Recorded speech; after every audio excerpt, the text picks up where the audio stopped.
Hello guys, this is the second tutorial in the series of HTML5. If you have missed the previous tutorial, you can always get back to the introduction of the HTML5. This tutorial is all about introducing you with the new elements in HTML5. So let's get started. In the previous version of HTML, some of the elements have been obsolete or never used. That's why some of the new elements in HTML5 are introduced.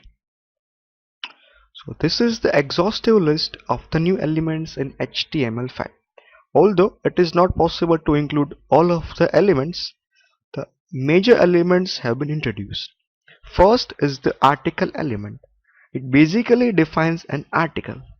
Next is the figure. Figure specifies self-contained content like illustrations, diagrams, and photos. Then comes header and footer. As we know, a document is rhetorically divided in header and footer, and in between header and footer comes the content. So header defines a header for a document or section. Likewise, footer defines a footer for a document or section. Then comes the H group tag. It represents logically grouped headings like H1 to H6 headings.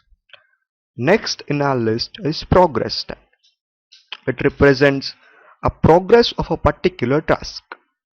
Then comes time. Time represents a date and time, which was not possible to display logically in HTML, the previous version of HTML5. Next are the media tags. First is audio and video tags. In these tags, we can embed files like MP4, MP3, FLV or such kind of content, which is streaming content.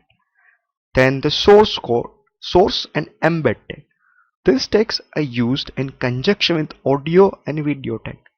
Source provides the source file and embed tag provided with a plugin. Then next in our list is track. It provides text tracks for audio and video tags. The last but not the least is navigation. It is NAV. What it does is basically defines navigation links.